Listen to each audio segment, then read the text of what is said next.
বিশাল বিশাল ভবন বা সম্পদ আমি স্টাডি করে থাকি এই সম্পদের মালিকটাকে, তখন আমি দেখছি হয়তো ওখানে কিছু যারা সরকারকে ফাঁকি দিচ্ছেন। সর্বক্ষেত্রে যার যার অবস্থান থেকে সচেতন, দেশপ্রেম, দেশের উন্নতি, নিজেকে আত্মশুদ্ধি যদি আমরা করতে পারি, আমার মনে হচ্ছে হতাশ হওয়ার কিছু নাই। দর্শক, ৭১ পডকাস্টে আপনাদের স্বাগতম। সমসাময়িক বিষয় ছাড়াও আমরা ৭১ পডকাস্টে দেশের ব্যবসা বাণিজ্য এবং অর্থনীতি নিয়েও কথা বলি। আজকে আমরা কথা বলবো বিজিএমই এর সাবেক পরিচালক এবং এশিয়ান গ্রুপের নির্বাহী পরিচালক খন্দকার বেলায়েত হোসেনের সাথে। জনাব বেলায়েত, আপনার কাছে আমরা জানতে চাই, বৈশ্বিক যে পরিস্থিতি, সেই পরিস্থিতিতে পোশাক খাত এখন কেমন চলছে? প্রথমে আপনাকে ধন্যবাদ যে আপনাদের ৭১ ব্রডকাস্টে আমাকে আমন্ত্রণ জানানোর জন্য।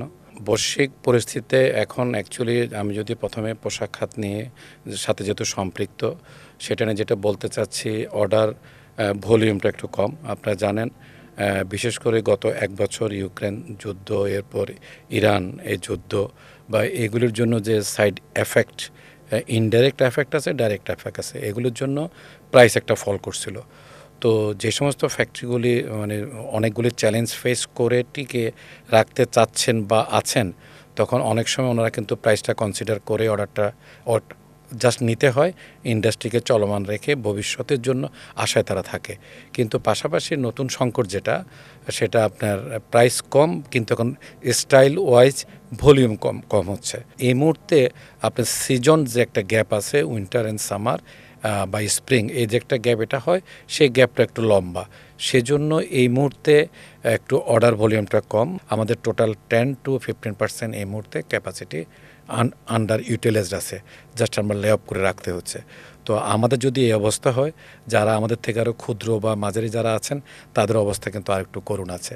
তো এরপরও যেটা সমসাময়িক বাস্তবতা, এটা আপনি জানেন, জ্বালানির মূল্যবৃদ্ধি, গ্যাসের প্রেশারের স্বল্পতা বা অন্য অন্য কষ্ট আরও বাড়ছে।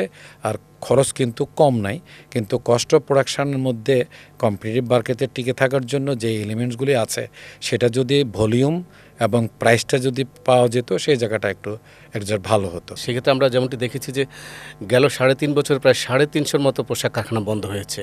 সরকারের পক্ষ থেকে বলা হচ্ছে যে বন্ধ কারখানা বা বন্ধ হওয়ার পথে যেসব কারখানা আছে, সেসব কারখানা চালু করে রাখার জন্য প্রণোদনা বা ব্যাংকের যে একটা তহবিল সেটি দিয়েছে। সেটি আপনি কীভাবে দেখছেন? বর্তমান সরকারকে আমি এটাকে খুব পজিটিভ দিক থেকে আমি দেখতে চাচ্ছি এবং সাধুবাদ জানাচ্ছি। প্রথমত ওনারা দায়িত্ব নেওয়ার পরে ভাবছেন অচলকে কিভাবে সচল করা যায়। উদ্যোগটা ভালো, শুনতে ভালো লাগে, কিন্তু বাস্তবতা কিন্তু অতটা মসৃণ নয়। আমি বন্ধর দিকে না যাই, কারণ বন্ধ ফ্যাক্টরি চালু করতে গেলে হবে কি, একটা মালিক উনি কিন্তু বন্ধ করার আগে ওনার যত অপশান থাকে উনি সব চেষ্টা করে। কারণ কখনও কোনো মালিক যিনি উদ্যোক্তা, ওনার কষ্টে গড়া একটা প্রতিষ্ঠান বন্ধ হতে দেয় না। উনি ওনার সর্বোচ্চ চেষ্টা করে অপারগ হয়ে বন্ধ করে। সুতরাং ইজি কোনো অপশন নাই, যে অপশনটাকে সরকার বা যারা বিনিয়োগ বোর্ডে আছেন বর্তমানে উনি ভাবছেন তারা সহজে তাদেরকে সাপোর্ট দিলে সে একদম রাতারাতি সেখান থেকে কোনো আউটপুট পাবে। কেন পাবে না? কারণ যে ফ্যাক্টরিটা বন্ধ, সেই মেশিনারিগুলো চললে মেশিন ৩ মাস বন্ধ থাকলে এটা কিন্তু মেশিন থাকে না, এটা হয়তো কোনো স্ক্র্যাপ। সুতরাং এই যে আবার মেশিন নতুন করে ওনাকে চালু করতে হবে, চ্যালেঞ্জ পার্ট। দ্বিতীয় চ্যালেঞ্জ পার্ট হলো উনি ওনার যখন ঘাটতি থাকে, সিক হয়, ওনার বিভিন্ন রকম বন্ড লাইবিলিটি থাকে, ট্যাক্স লাইবিলিটি থাকে, ব্যাংক দেনা থাকে বা অন্য হ্যান্ড লোন থাকে। উনি যখন আবার চালু করতে যাবে, সেগুলো আপডেট করা ছাড়া ওনার পক্ষে চালু করা সম্ভব না। তৃতীয়ত উনি যখন বন্ধ করছিলেন, তখন ওনার যে একটা স্কিল ম্যান পাওয়ার ছিল, সেমি স্কিল ছিল বা রহন ছিল, তারা তো এখন আর হয়তো মালিক বেকার হয়ে গেছে, তারা কিন্তু যারা দক্ষ তারা তো বেকার না, তারা হয়তো বেটার কোনো ফ্যাক্টরি চলে গেছে। তো আমি এটা চালু করলে হুট করে আমি কোনো দক্ষ শ্রমিক পাবো না, আর অদক্ষ শ্রমিক তো সেটা আমার জন্য আরও লাইবিলিটি। সেজন্য আমি বলছি এই বিষয়টাকে অগ্রাধিকার না রেখে আমি যদি সব সেক্টরে, বিজিএমই বলেন, বিকিমি বলেন, বিটিএমই বলেন বা অন্য সেক্টরে বলেন, যারা বন্ধ হবে যে ওরা খুব নেগেটিভের দিকে যাচ্ছে, ঋণাত্মকের দিকে যাচ্ছে, ওদেরকে নিয়ে আপনারা একটু চুলছেড়া গবেষণা করুন যে কাকে কি সাপোর্টটা দিলে সেটা আর বন্ধ হবে না, ব্যাক করবে। তাহলে লাভ হবে কি, ওই জায়গাটায় আপনার সাপোর্টটা একটু কম লাগবে। বন্ধ খাতে যে ইনভেস্টমেন্ট লাগতেছে অতটুকু এখানে লাগছে না, এ তো নিবু। তাহলে কারো যদি ম্যানেজমেন্টের সমস্যা হয় সেখানে ওটা করেন, কারো ব্যাংকিং যদি সমস্যা হয় সাপোর্ট সেটা করেন, কেউ এলসি খুলতে পারতেছে না সেটা করেন, তার হয়তো বা ওইটাকে আরেকটু বেটার প্রোডাক্টিভিটি করার জন্য সামান্য কিছু মেশিন লাগতেছে সেটা সাপোর্ট দেন, অথবা আরও অন্য কিছু স্বল্প সাপোর্টে এদেরকে ব্যাক করান। এর বন্ধ করার চেয়ে এদেরকে বাঁচান। এদের যদি সক্ষমতাটা বৃদ্ধি পায় একটা অল্প সময়ের মধ্যে তারা আবার ঘুরে দাঁড়াবে। তাহলে আপনি যে উদ্দেশ্যকে চরিতার্থ বা বাস্তবায়ন বা ফল দেওয়ার জন্য অর্থনীতিকে আপনি চাচ্ছেন যে বন্ধটা চালু করলে আমার জাতীয় অর্থনীতির ঝুলিতে আমার কর্মসংস্থান যোগ হবে, বৈদেশিক যোগ হবে, তার চেয়ে অল্প সময়ে অল্প ইনভেস্টমেন্টে যারা নিবু আছে তাদের প্রতি অগ্রাধিকার দেওয়ার জন্য। আপনি তো বললেন বেসরকারি খাতের কথা, কিন্তু আমরা যেমনটি জানি যে সরকারি অনেক কলকারখানা বন্ধ হয়ে যাচ্ছে, অনেক জায়গা অকেজো পড়ে যাচ্ছে, অনেক মেশিনপত্র নষ্ট হচ্ছে, অনেক জায়গা দখল হয়ে যাচ্ছে। সেগুলো কি চালু করা যায় কিনা, বা সেগুলো সেই জায়গায় কি লিজ দিয়ে বেসরকারি খাতকে উদ্বুদ্ধ করা যায় কিনা, একটু যদি আপনার মতামতটা একটু জানান। হ্যাঁ, আপনি আসলে আজকে আমাকে রাইট টাইমে রাইট প্রশ্নটা করছেন। আমি আজকে কিছুক্ষণ আগে আমি এটা নিয়ে কাজ করতেছিলাম। তো আমি আমাদের একটা গ্রুপ, যে কোনো একটা এই ধরনের একটা প্রতিষ্ঠানের একটা অংশ যেহেতু মানে অরক্ষিত ছিল, তো সেটা তাদেরকে বোঝাতে সক্ষম হয়েছিলাম। অরক্ষিত জিনিসটাকে আপনারা যদি সচল করে যদি আমাদেরকে র্যান্ট দেন, আমরা এখানে ব্যাকওয়ার্ড লিঙ্কেজ ডেভেলপ করতে পারি। তো সেটা আমরা দীর্ঘ কিছুদিন যাবৎ করতেছিলাম। তো যখন আরও কিছু প্রস্তাব নিয়ে আসলাম তখন এটা ভালোই শুনলাম যে বর্তমান সরকার, বিশেষ করে মাননীয় প্রধানমন্ত্রী এবং যে বিডা ওনারা সহ বিটিএমসি সহ অন্য অন্য জায়গায় যে সমস্ত পাটকল, বস্ত্রকল বা বিভিন্ন বিশাল বিশাল কারখানা দীর্ঘদিনের অরক্ষিত পড়ে আছে, ওনারা এই জায়গাগুলিকে নিয়ে ভাবছেন। তো এখানে তো সেই সেকেলে আমলের পাটকলের সেই মেশিনারিজ তো এখন আর সেটা করবে না, আপনার ভিজিবল হবে না। তো ওনারা এটা নিয়ে বারবার খুব মিটিং করছেন। ওনারা এগুলি ইন্টারন্যাশনালি টেন্ডার দেবেন এবং দেশীয় বিনিয়োগে টেন্ডার দেবেন।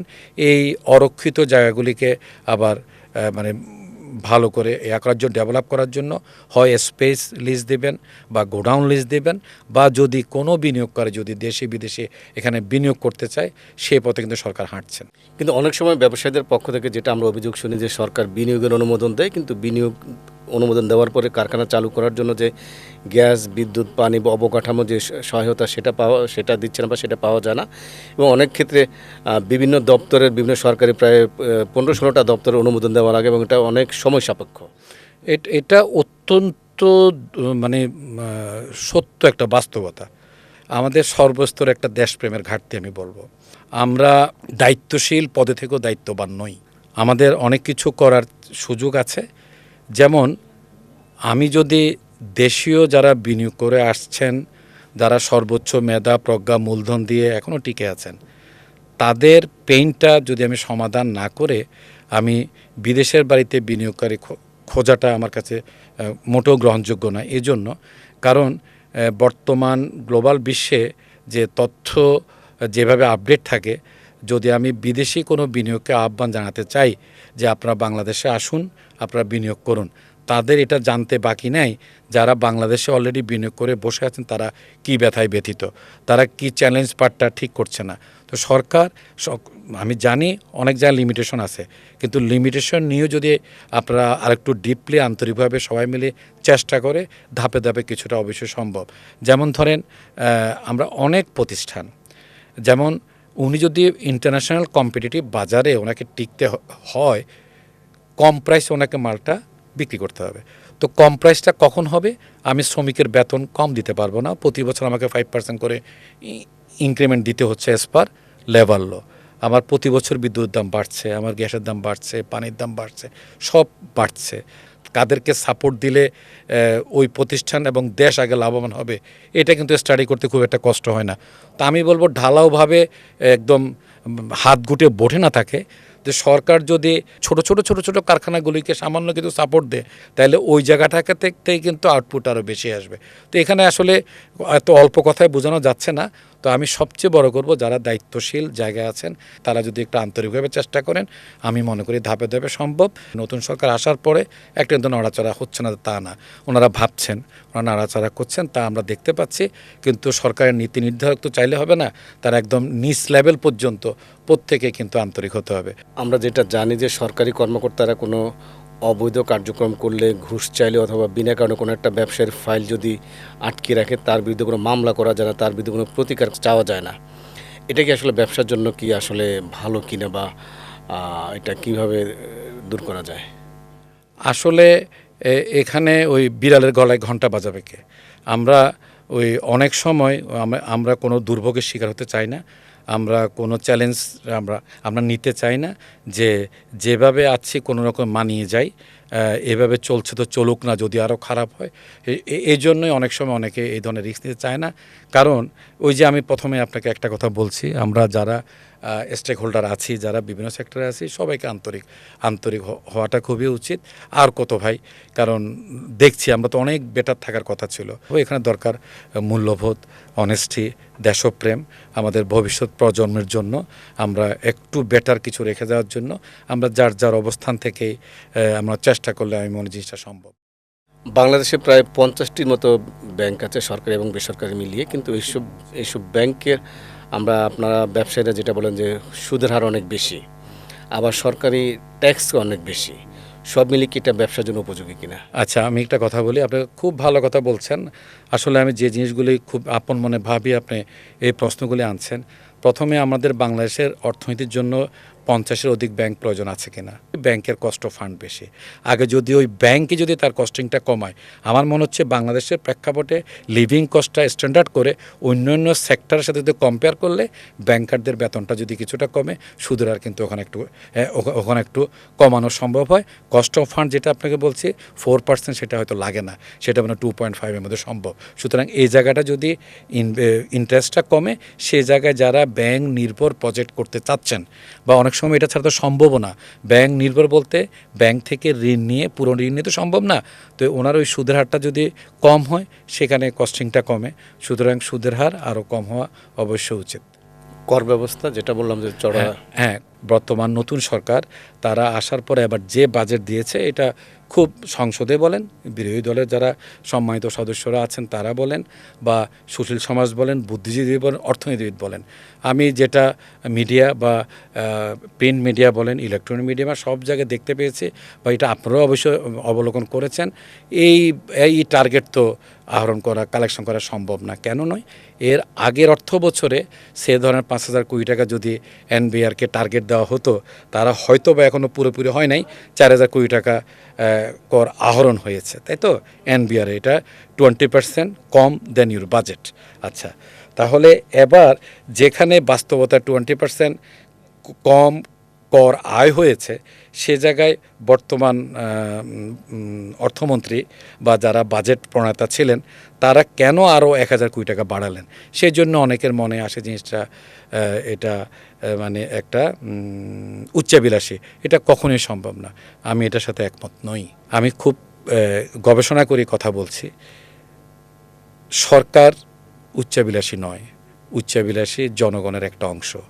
তার মধ্যে কিছু ব্যবসায়ী যারা আমদানি রপ্তানি কাজে নিয়োজিত বা আমদানিতে বেশি, যারা সরকারের নির্ধারিত ট্যাক্সটা সরকারকে দিতে চাচ্ছেন না, তাদের সহায়ক করে যারা সিএনএফ আছেন, তারা হয়তো সেই তথাকথিত লোভী কর্মকর্তা যারা আছেন বিভিন্ন সেক্টরে, তাদের সাথে যোগসাজশে সরকারের যে আয়টা হওয়ার কথা ছিল বিভিন্ন খাতে কর আয়, সে আয়টা কিন্তু তারা ভাগ করে নিচ্ছেন। সে যদি একজন ব্যবসায়ী যে কোনো একটা মাল আমদানি করে যে কোনো একটা টেনিউরে ওনার 1 কোটি টাকা ট্যাক্স, উনি তখন টিকে থাকার জন্য হোক, যে কোনো কারণে হোক, উনি হয়তো মিডিয়া যারা ওনাকে সহায়তা করে তাদেরকে ডেকে বলেন, ঠিক আছে তোমাকে আমি 20% দেবো, ম্যানেজ করো। তো উনি 20% নিচ্ছেন, আর সরকারি কর্মকর্তা কর্মচারীকে হয়তো বা 2% থেকে 20% দিচ্ছেন। তাহলে 40% আর 60% যিনি ইনভেস্টার, একটা অংশ। তাহলে সরকার তো এখানে 1 কোটি টাকাটা পাওয়ার কথা ছিল, যদি ওটা পেত তাহলে সরকারকে গরিব বানাচ্ছি আমরা, আসলে একটা অংশ। সুতরাং উচ্চবিলাসী কিন্তু বাজেট না। আসলে যদি আমরা সবাই যার যার অবস্থানে দেশকে ভালোবাসি, যে তখন সরকার কিন্তু ট্যাক্স এই 6,000 কোটি টাকা কিন্তু 8,000 কোটি টাকা হওয়াটা কিন্তু কঠিন কোনো কাজ নয়। সুতরাং যেটা আমরা গত 2 মাস কি চর্বিত চর্বণের মতো দেখছি, আমি এটার ঘোর বিরোধী। এই জন্য বিরোধী, আমি আমার আশপাশ যারা বিশাল বিশাল ভবন বা সম্পদ আমি স্টাডি করে থাকি, এই সম্পদের মালিকটাকে, তখন আমি দেখছি হয়তো ওখানে কিছু যারা সরকারকে ফাঁকি দিচ্ছেন তাদেরই একটা অংশ। সুতরাং সরকার যদি ওই করটা পেতেন, সরকার হতে পারতেন আরও অর্থনৈতিকভাবে স্বাবলম্বী এবং এনবিআর টার্গেটটা থাকতো আরও যে টার্গেট ওরিয়েন্টেড এবং সফলতা। এই বাজেটের যে আমরা উচ্চাভিলাষী বলি, আমি মনে হয় এইটা থেকে আমরা বেরোতে পারবো। আর সরকারও ফান্ডটা পাবে, সরকার পেলে না সবাই মিলে দেশটাকে গড়ার একটা ভালো সুযোগ আছে। এই আর কি আমার বক্তব্য। আরেকটা অভিযোগ আমরা শুনি যে চট্টগ্রাম বন্দরে যখন পণ্য ওঠানামা হয় তখন অনেক সময় বিভিন্ন বাহানায় পণ্য ওঠানামায় সময় ক্ষেপণ করা হয় এবং কাস্টমসের কর্মকর্তারা বিভিন্ন এইচএস কোডের অমিল বা ব্যামিলের কথা বলে ব্যবসায়ীদের হয়রানি করে। এটা একদম সত্য কথা। এটা সত্য কথা। জানেন, আমি এখন বলবো যারা দেখছেন, যদি আমি জানি না আমার কথাগুলি কোন পর্যায়ে যাবে, আমি মনে করি আমরা আরও সিম্পলিসিটি করা দরকার। যেমন বন্ড, আপনি জানেন আমরা পোশাক শিল্প একটা নির্দিষ্ট পরিমাণ আমি ফ্যাব্রিক্স বা অ্যাসেসরিজ আনবো, এটা নির্দিষ্ট সময়ে এক্সপোর্ট আমাকে করতেই হবে। তো এক্সপোর্ট না করলে তো এটা আরও সিম্পল করা যায়। এটাকে আবার পরীক্ষা নিরীক্ষা করে ওই তাদের হাতে আরও কিছু অস্ত্র তুলে দেওয়া হয়রানি করার জন্য। তো আমরা সময় বাঁচানোর জন্য, বিড়ম্বনা এড়ানোর জন্য অনেক সময় ইজি ওয়েতে যাই। যারা নিচ্ছেন তারাও এটা লোভ আস্তে আস্তে ক্রমান্বয়ে, ওখানে লোভের একটা গ্রোথ আছে। তো অর্থনীতির গ্রোথ যেমন থাকে, লোভেরও গ্রোথ থাকে, যে আরেকটু চেষ্টা করলে মনে পাই। এইভাবে আসলে একদম সর্বত্র জায়গায় পড়ে তো হয়রানি হচ্ছে। কারণ আমি সক্ষমতা বাড়াবো এদিকে, পাশাপাশি লিড টাইম কমানোর জন্য, আর এগুলি সিম্পল করলে সম্ভব। আসলে সব কথার মূল কথা, আমরা যার যার অবস্থান থেকে এখন আসলে যা হয়েছে হয়েছে। এখন যেহেতু সম্প্রতি দেখলাম যে টোটাল ব্যাংকিং সেক্টরে যে জাতীয় অর্থনীতির ফান্ডের 1/3 নাই, আর 2/3 আছে। সুতরাং এর মধ্যে তো যেহেতু জনসংখ্যাকে নিয়ে ডে বাই ডে অনেক কিছু বাড়তেছে, আমরা মনে হয় সবাই মিলে যদি একটু সচেতন হই, সচেতন কিছু না, একটু আন্তরিক দেশের প্রতি, যে আসুন এবার আমরা সবাই মিলে সরকারের সাথে যাতে আমরা ব্যবসায়ী আছে, ব্যবসায়ীর সাথে সরকারি বিভিন্ন কর্মকর্তা আছেন, একটু ভালো থাকি, একটু অনেস্টে চলি, সরকারকেও সহযোগিতা করি, সর্বক্ষেত্রে যার যার অবস্থান থেকে সচেতন, দেশপ্রেম, দেশের উন্নতি, নিজেকে আত্মশুদ্ধি যদি আমরা করতে পারি, আমার মনে হচ্ছে হতাশ হওয়ার কিছু নাই। সেই সাথে আইনগুলো মনে হয় সহজ করা দরকার, অনেক সিম্পল। সরকারি কাজগুলো মনে অনলাইনে করলে, ওই আপনার অনলাইন তো করার উদ্যোগ নেয়, কিন্তু হচ্ছে না। তো এটা খুবই সম্ভব যত সিম্পল করা যায়। কারণ আপনি টু দি পয়েন্টে একটা আমদানিকারক, উনি বন্ডের মাধ্যমে কি আমদানি করেছেন, কি রপ্তানি করেছেন, এটা একটা আরও অনেক ইজি করা লাগে। এটার জন্য আবার পরীক্ষা নেওয়ার জন্য যদি পরীক্ষক নেন, ওই পরীক্ষক সময় ক্ষেপণ করে, আবার ওই জায়গাটায় আপনার মানে অনেকগুলি খামখেয়ালিপনা, কারচুপি, দুর্নীতি, সময় ক্ষেপণ এগুলি হচ্ছে। আমার মেন টার্গেটটা ঠিক থাকলে হলো যে আমি বন্ডের মাধ্যমে ডিউটি ফ্রি মাল এনে 100% এক্সপোর্ট করাটা। তো ওগুলি যদি না হয়, সরকার তো দেখতেছে এটা কি এক্সপোর্ট হচ্ছে না হচ্ছে। যেমন ধরেন আমাদের ইপিবি রিপোর্ট, বিজিএমই বিকেএমই এদের রিপোর্ট একরকম, ইপিবি রিপোর্ট একরকম। তো এটাও তো আমরা এখন এক করতে পারলাম না। একই দেশ, ইপিবিকে এক্সপোর্ট প্রমোশন ব্যুরো, ওদের কাজ হলো কি রপ্তানি হচ্ছে এটা পরিসংখ্যান। তো ওটা বিজিএমইতে যা আছে, বিকেএমইতে যা আছে, দুইটা যোগ করতে মিলার কথা, ওটা মিলছে না কেন? তো আমরা তো সব জায়গায় ভাই গলত। যে যেখানে আছি, যার অবস্থান থেকে দায়িত্ববান হতে হবে, অনেস্ট হতে হবে, সৎ হতে হবে, এবং অন্যায় দেখলে বিনয়ের সাথে এটা প্রতিবাদ করতে হবে। দর্শক, আমরা এতক্ষণ কথা বলেছিলাম বিজিএমইর সাবেক পরিচালক খন্দকার বেলায়েত হোসেনের সাথে। তিনি বাংলাদেশের ব্যবসার অনেক সমস্যার কথা বলেছেন, তেমনি বলেছেন সম্ভাবনার কথাও। আমরা আশা করব সরকার ব্যবসায়ীদের কথাগুলো শুনবেন এবং ব্যবসাকে কিভাবে সহজ করা যায়, আইনগুলো কিভাবে সহজ করা যায় সেদিকে নজর রাখবেন। আপনাদেরকে ধন্যবাদ।